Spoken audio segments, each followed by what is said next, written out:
Mga sikretong kampo ng Hamas, mga sangkay, kung saan na sa ilalim po ng lupa, ngayon ay inumpisahan na po ng Israeli soldiers na gibain o wasakin. Yan po ang ating pag-uusapan ngayon.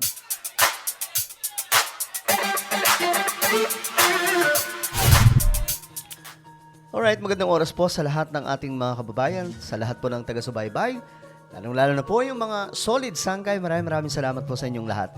Anyway, bago tayo magsimula mga sangkay, pakisubscribe po muna yung ating YouTube channel. Ito po, sa ibaba ng video na to, makikita nyo po mga sangkay yung subscribe button.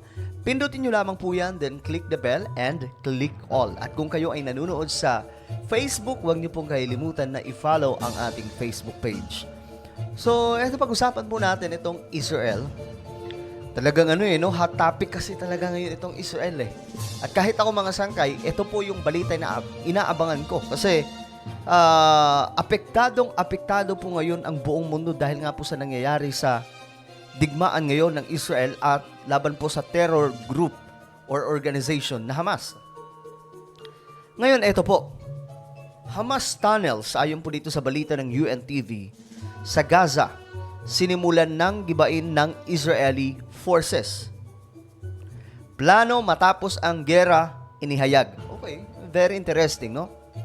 Kasi itong tunnel, mga sangkay, itong tunnel ng Hamas na nakapaligid po sa ilalim ng syudad ng Gaza, inspired po ito. Kumbaga ito ay, itong taktika ay ginawa, mga sangkay, kuha po sa ginawa ng Vietnam. Naalala nyo mga sangkay, ewan ko kung sinong may alam sa kasaysayan ng mundo. Nung nangyari po ang Vietnam War, pinagtulungan po ang Vietnam. Kasama po doon ang Amerika. At para po sa inyong kaalaman, hindi po natalo dyan ang Vietnam. At umuwi na lamang po ang mga taga-Western countries like America. Kasi hindi po talaga nila kinaya. Hindi po kinaya ng Amerika na wasakin ang Vietnam. So, talo po doon ang Amerika. Ngayon, mga sangkay, ito po yung ginawang, kumbaga ito po yung pinanggayahan ng Hamas. Itong mga tunnel nasa ilalim ng lupa. Kaya nga lang, ito kasi, ginagawan po nila ng kumbaga itong mga tunnel, ito po ay bahagi ng kanilang kalokohan laban po sa Israel. Kasi wala po silang ibang mission. Alam nyo kung i-research nyo anong mission ng Hamas, burahin lahat ng Jewish. Yun po yung isa sa mga adhikain nila. Burahin lahat ng Jewish. Yung tribe of Judah. But remember, hindi naman po talaga papayag ang Diyos na ang bayan niya ay mabura. Kita nyo, may isang Hitler na nga na naghari sa buong mundo, di ba? Nung World War II, si Hitler, nanguna mga sangkay, 6 million ang pinapagsak, pinatumba ng mga Jewish. Pero hindi po talaga niya na-wipe out. Ngayon, ito ang balita mga sangkay. Tingnan po natin. Isang malaking tanong para sa Israel kung ano ang plano nila pagkatapos ng gera sa pagitan nila ng Hamas militants. Subalit ayon kay Prime Minister Benjamin Netanyahu, imamantina nito indefinitely ang security responsibility para sa Palestinian enclave. Dahil ayon sa leader, kung walang security responsibility, maaring maulit na naman ang nangyaring paglusob ng nasa 3,000 membro ng Hamas noong October 7. Subalit kontra naman ang Biden administration sa pag-okupa sa Gaza ng Israel at sinabing magiging isa itong malaking pagkakamali. Kaya naman kinakailangan na rin malaman kung sino ba ang mamumuno sa lugar pagkatapos ng gera. Okay, parang dito mga sangkay, parang yung dating, parang sigurado na pong panalo talaga ang Israel. At sa totoo lang, gano'n naman po talaga ang nakikita natin ngayon. Yes, may mga casualties din po. Pagdating po sa Israeli forces, mga mahigit 20 na po ang napapatumba, mga nasawi na mga sundalo ng Israel. Pero kumpara mga sangkay sa dami ng Hamas na napatumba ng Israel, marami na. Kasi, alam nyo, ang Israel kasi, ganito yan, matagal na pong pinaghandaan yan ng Hamas. Ilang dekada na po nilang pinaghandaan yan. I think 20 years or nakalimutan ko mga sangkay kung ilang mga taon to. Basta siguro mga 20 years na pinaghahandaan nila ang Israel. Alam po nila na darating ang araw mga sangkay na mangyayari itong malaking gulo. So noon pa man, gumawa na po sila ng tunnels. Itong tunnel na ito mga sangkay na nagkalat po dyan sa Gaza, wala po silang ibang plano kundi gamitin ito para wasakin, ubusin ang mga Hudyo. Yun po yung kanilang plano. Biruin nyo mga sangkay, alam nyo yung ginamit na pampondo dyan? Kasi sobrang laki na ng ginastos ng tunnel na yan. Matindi po ang kanilang ginastos dyan. Ngayon, marami po sa mga tulong mula sa international, lalo-lalo na galing sa UN or Western countries, papunta sa Palestine or Palestinians, instead na magamit po for community service or any projects, mga sangkay, para ma-innovate po yung kanilang lugar, ang ginawa po nitong Hamas, kinukuha yung pera, hindi pinanggagawa ng project, kundi pinanggagawa po ng kampo. That is why, mga sangkay, ang Palestinians naghihirap dahil po sa Hamas.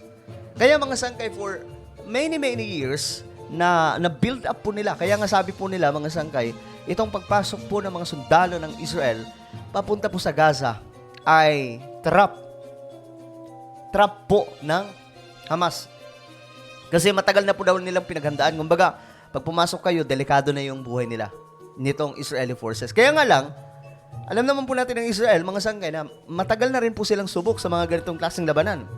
If you remember yung 6-day war, pinagtulungan po ang Israel noon ng mga bansa na nakapaligid.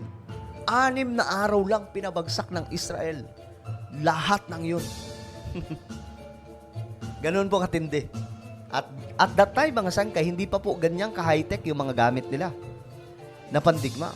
So, malamang sa malamang mga sangkay, possible na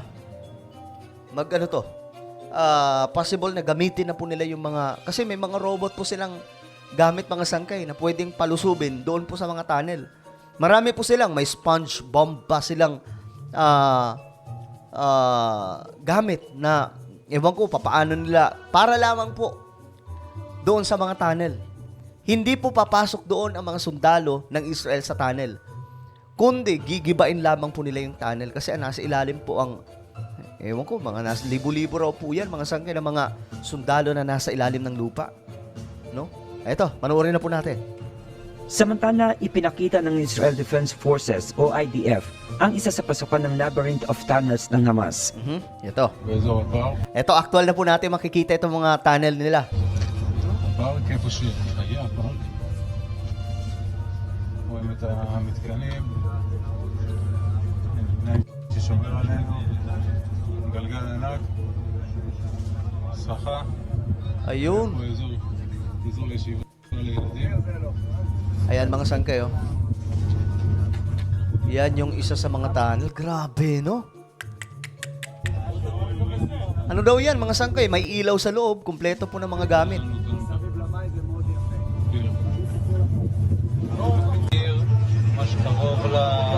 O yan, pwede kaya yan buhusan ng tubig, no? Napakarami para malunod yung nasa ilalim. Ang underground tunnel network ng Hamas militant sa Palestinian Enclave ang susunod na yugto sa opensiba ng Israel Ground Forces. Dito sinasabing maaaring itinago ng militanteng grupo ang kanilang mga hostages. Yun ang mahirap mga sangkay kasi may mga hawak po silang tao dyan sa yung mga Israeli. Nandyan po daw sa tunnel eh.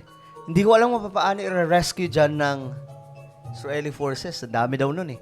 Hindi lamang po mga Israeli kundi may mga iba pang banyaga na hawak ng Hamas. Wala talagang, ewan ko, hindi ko maintindihan ba't may mga kumakampi sa Hamas, pambihira. May mga hawak po yan ha. Hawak po nila yung mga tao. Alam nyo naman kung sino lang gumagawa niyan, mga terror organizations. Di ba? Sa kasalukuyan, nagibana ng IDF ang mahigit 100 na tunnel shafts gamit ang explosive devices. Di ba? Sabi sa inyo eh. Marami na pong mga tunnels. Ilan na? Ulitin natin yung part na to.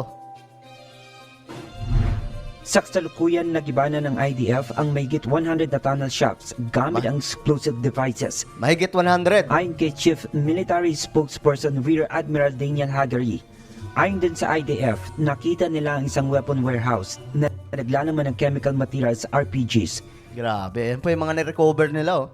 claymore mines at marami pang iba. Pinangunahan naman ng IDF ang pagpapapasok ng humanitarian aid sa Gaza. Di ba? IDF ang tumutulong sa Gaza. yung mga humanitarian na ito mga tulong mga sangkay from United Nations at iba pang mga bansa. IDF po yung nagpapapasok para matulungan ang Palestinians. So, sa madaling sabi, ang Israeli forces or Israel government mismo ang may pakialam sa Palestinians. While itong Hamas, ginagawa po nilang panangga ang marami sa mga kababayan nila. Nakatakot tong ginagawa nila. 665 na trucks ang pinapasok sa Palestinian enclave Di ba? na may lamang 3,000 tons ng pagkain, 1,720 tons ng medical equipment. Ang ginagawa po ng Israel mga sangkay, sila po yung nagga-guide, sila po yung nagiging security nitong mga tulong na pumapasok po sa safe part ng Gaza. Ito po ay nasa southern part ng Gaza. 600 tons ng equipment para sa temporary shelters at mahigit 1.15 million gallons ng tubig. Anila, marami pang humanitarian initiatives ang pinaplano ng Israel para sa mga naipit sa gulo sa pagitan ng Israel at Hamas. Grabe, no? Ay, tingnan nyo mga sangkay. Buksan nyo yung mga mata nyo, yung mga makahamas dyan. Kita nyo, Israel, ito po yung mga ebidensya. Israel po pala yung mga sangkay, hindi lamang po yung UN, hindi lamang po yung ibang mga bansa. Mismo, gobyerno ng Israel ang nagpapadala ng pagkain, supply para sa mga Palestinians. Asan yung Hamas? Andun ginagawang panangga yung mga tao na nasa ibabaw ng Gaza na ayaw pa rin umalis until now.